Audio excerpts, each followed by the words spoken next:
Thank you very much for having me. I appreciate the opportunity to be here. And similar to Matt, I'm not quite sure exactly how I got here, other than someone must have said, Tara hires a lot of undergrads. Let's see what she has to say. So a lot of this is sort of, I don't want to say shooting from the hip, but just speaking from the heart for things I've learned over the years. I've been at UNC Charlotte. This is my 18th year. And this is some of my current crew. I currently have 9 undergrads working for me and 5 grad students. We're at a pretty good level right now. But of the learning objectives, I think I'm going to try to hit 3 of the 4. I do not have any specific funding. I do not have a REU. I don't have anything specific. But I have found that without my undergrads, there's no way I would have actually been able to get my research program to where it is. And when I say we, I also do a lot of work with Dr. Brett Tempest, who's another concrete researcher with me at UNC Charlotte.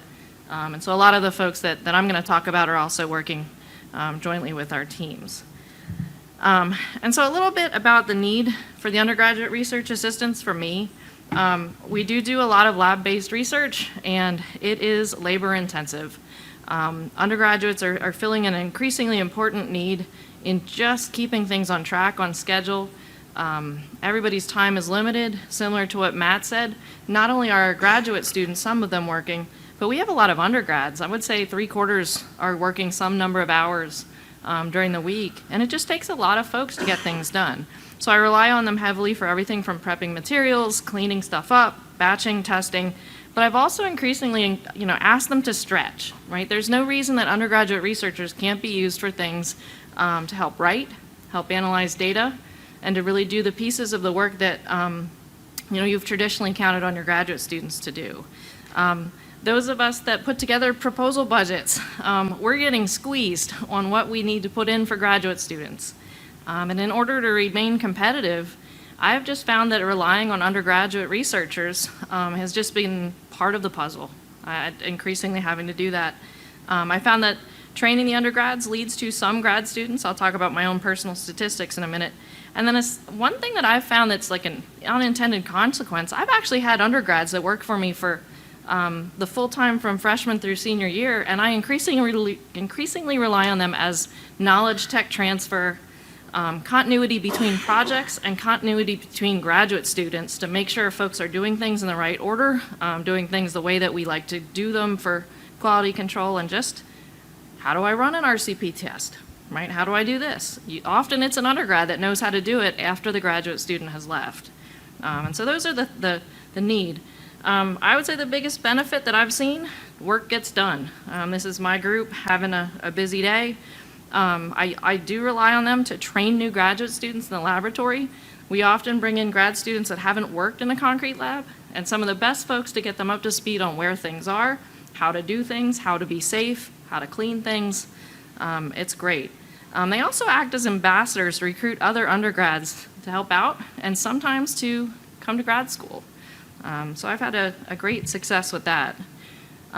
Translating the graduate research experience into a head start on graduate, I did a head count. I've employed 40 undergrads so far in my career, and 10 of them had stayed for a master's degree.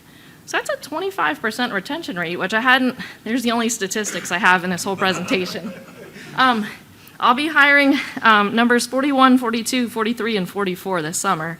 But really, a lot of these guys come on. We actually teach construction materials to the freshman class. And as I've increasingly moved into a research-intensive role and taught less, it's the only place I meet them.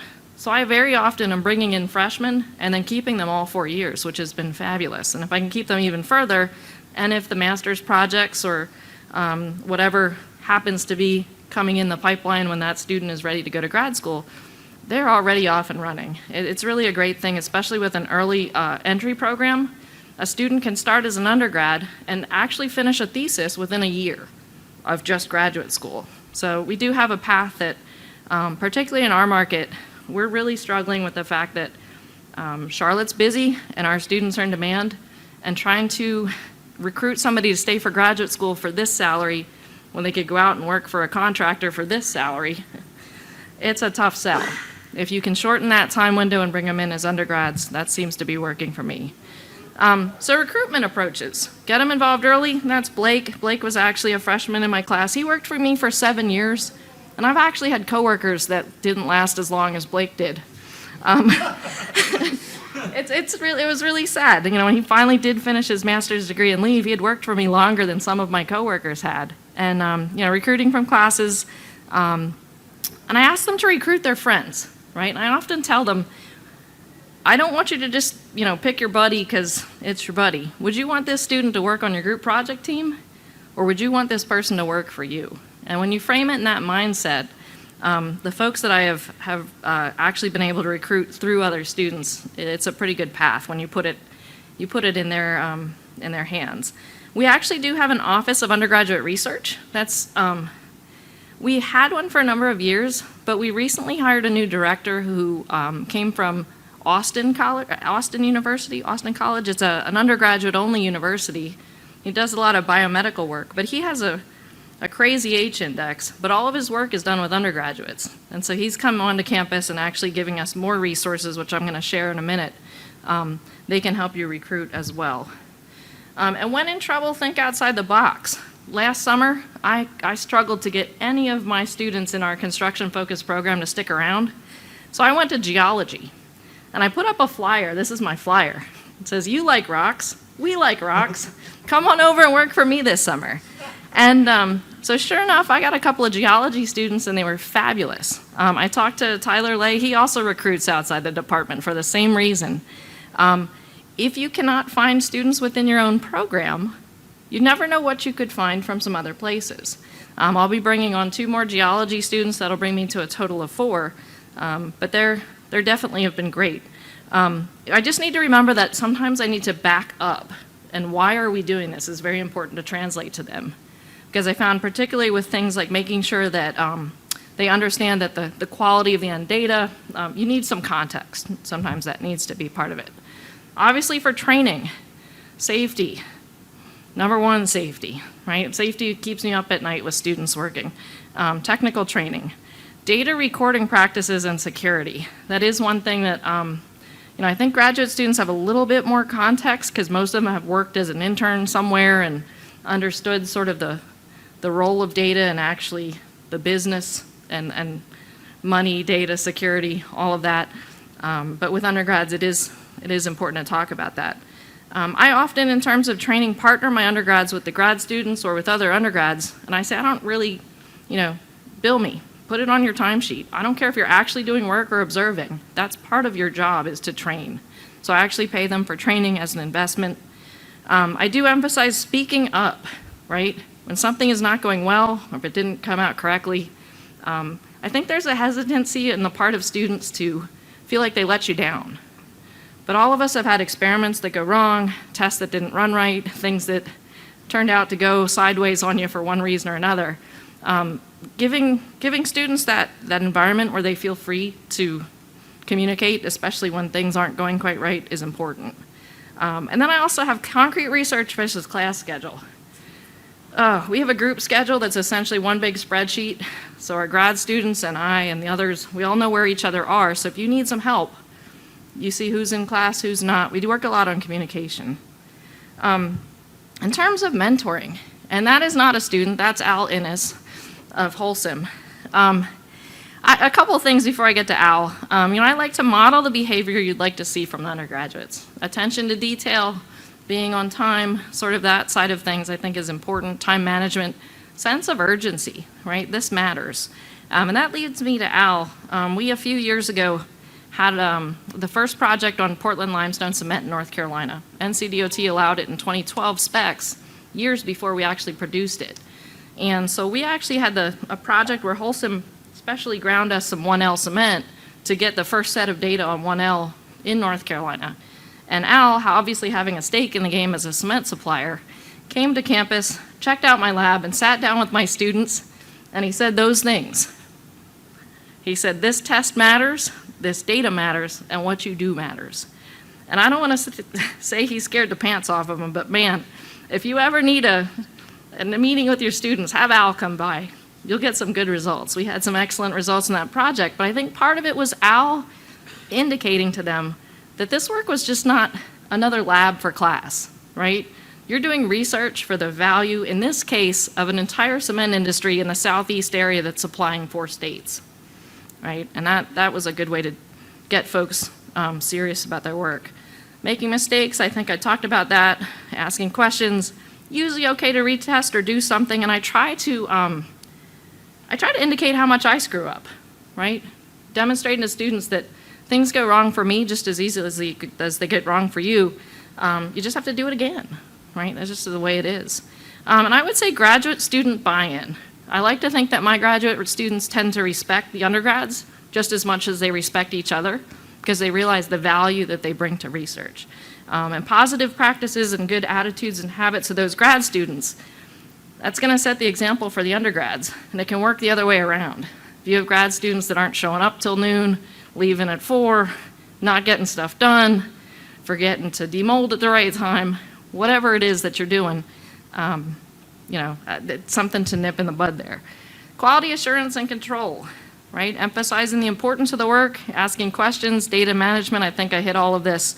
Have a plan, right? Whatever that plan is, however the different graduate students need their data, single point responsibility is still important, right? Who is responsible for this test? Who is responsible for this? We do try to do a lot of consistency in performing tests to reduce variability. That's something that I try to get our students to understand and know how to limit. We do usually have a backup person for each test, but we often try to introduce the basic concepts of reducing variability in, because we do have a lot of cooks in the kitchen. And then finally, engagement in all phases of the research. That's Ross, he's a former ACI fellow winner, but when he was an undergrad, he was instrumenting bridge decks. I enjoy having students in all phases of the work, but I also start with the proposal. Usually when I hire the students, the first thing I do is I send them the proposals for the projects we're working on, so that they understand this is how you actually get hired and contracted to do this stuff. And then from there, understanding how that gets awarded and contracted and the importance of schedule, resources. I get them involved in actually doing the concrete material prepping, batching, weighing, whatever. But essentially we do cross-train too. And I kind of alluded to that. I don't care whether you're running the test or just watching, I'm paying you. I like everybody to be sure that you're learning different things. I've had undergrads do everything from lit review, data analysis, preparation of final report, and I've also found, particularly with master students who tend to turn in that thesis and run, if they're not staying, I've actually had undergrads turn master's theses into journal papers because they're available, they got time, and some of them are pretty good writers. Ross there actually turned another grad student's paper into a STM paper. So I guess to kind of close out here with my piece, retaining them, obviously most of us that have sort of your materials lab-based research, it's a tough job. It's physically demanding, it's dirty, fieldwork and travel gets tiresome, everything is messy and heavy, but we cultivate a team environment and we try to make it fun. We have an environment of respect, we're courteous of students' time demands. We do know that some weeks, particularly with undergrads, you're going to hit one of those weeks where they just can't work. If you can give us a heads up, that's great, but we work around it. But I do know that undergrad students need to understand the sense of urgency on the grad student schedule. So we do try to impart that. And a good fit is important. So here's where I get off my soapbox, and I borrow a little bit of actual legit material from our Office of Undergraduate Research. They have some really good resources, but I did actually, and this is a little bit wordy, but I promise it's the only really wordy slide I have. Best practices for mentoring URAs. Include them in the functions associated with it, as well as if you can get them out to seminars and whatnot. Show them what you do, everything from grant writing to editing. Tell them why you do your work. Be a role model. Contractual agreements. I haven't moved into this, but I heard it works for a lot of folks. You hear more of contractual agreements for grad students, but our undergraduate research office actually has if you go to the real website, you can click on agreement, and they take you to an undergraduate research agreement. Just an idea. And make sure your assignments are realistic and developmentally appropriate. You don't want folks getting frustrated. Graduate students can make excellent mentors. and the experience they get prepares them for mentor roles following graduation. Isaac is here as a fellowship finalist, and Lainey I actually recruited out of my freshman class last fall. So they're already working together, doing good things. But really the faculty, you're still a key role. But I also think that part of that development is allowing the grad student to start to learn to be a teacher and a mentor. Building respect through praise of good work and constructive suggestions. The office suggests trying to relate to students at places not always in your office or lab, progress meetings, and then pay it forward with some letters of recommendation. And I like to say, hey, if you like it here, stick around for grad school, right? Keep in touch. And so to finish up, I owe lots and lots and lots of thanks to a ton of undergraduates. They can do a lot of things. I think emphasizing growth is part of it, making sure that they understand the pieces that they do, and quality control and the importance of the data and a sense of urgency. But even if they don't stay on for graduate school, my undergraduates that have worked for me have often reached out and said that it was their first time that they really felt like they understood sort of a project from start to finish, right? And then they go out and work for consultants, they work for contractors, and it's sort of that first job in many ways. So that's all I've got.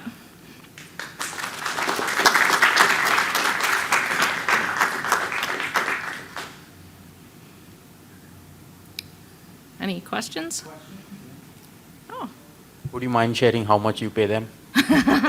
That's a good question. Not enough. And one of the things that I will say that they have recently implemented is our university has actually capped what we can pay undergrads, and it's a sliding scale based on where they are in terms of their, so we have to start freshmen at like $10 an hour, and they're only eligible for like an extra $1 a year.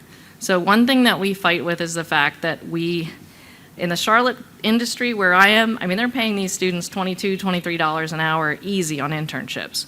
And so you really have to sort of leverage justifying taking a lower salary versus, but I think most of them understand that that is not in my control, right?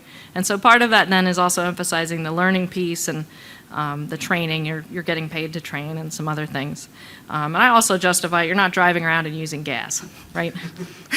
I'm stretching here, but I hope that answers your question. Just out of curiosity, how many of you does your university cap what you can pay? Okay, so we're not alone. And is it sad, like mine? Yeah, okay. So if you've got strategies to get around that, let me know. Other questions? Matt? I was going to ask a somewhat similar question. Do you think the students that are in your lab, do you think they would otherwise be seeking an internship, or is it something sort of just they said, oh, this is a really unique opportunity? Yeah. That's a good question. I think one of the things that we have going for us with undergrad research is that you can fit it in between classes. You can slide a couple hours of work in between stuff. Students that don't have a vehicle on campus, it's a real easy job to do on weekends and stuff. But we have a thing where you can't work more than 20 hours a week, whether it is, I think it's federal law. If they do have another internship and they're only working 10 hours a week, I'll let them get 10 hours with me as long as they're doing good work, right? So I don't want to say it's an either or. I only have 2 students that currently are sort of splitting time.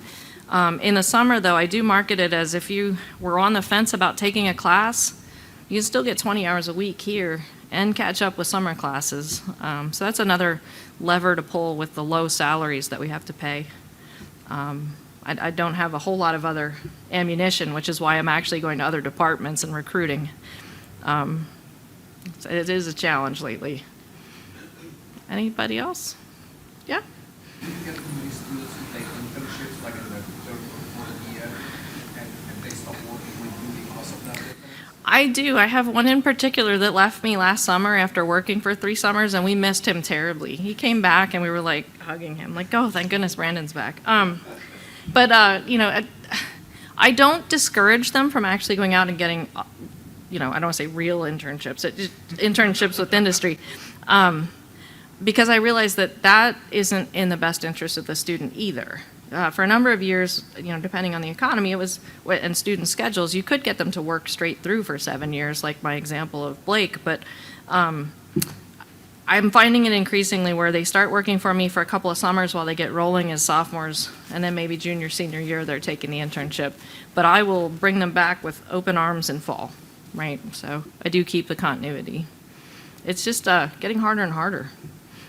And let's hope it stays that way, because we'd rather the industry be in good shape and wanting our students than otherwise. So, yeah. Quick question. How many of the students that do you fund via the Office of Undergrad Research versus incoming project money?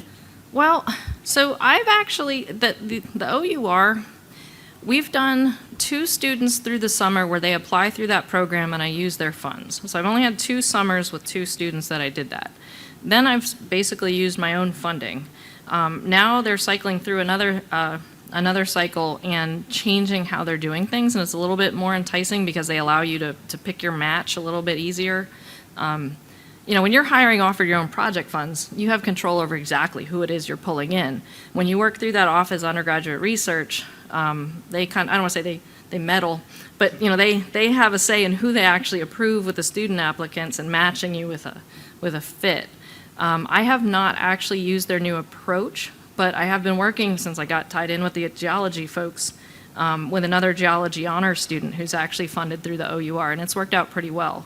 So he's doing his honors project with funding then from the OUR folks, and it's worked out pretty well. So I'm excited to see how that group builds. The gentleman we did hire is actually on some sort of national level board on undergraduate research, so he truly knows what he's doing from an organizational administrative standpoint. So I'm expecting some good results from him. Every time I talk to him, I'm like impressed with the things he's trying to implement. So yeah, that's all I got. Okay.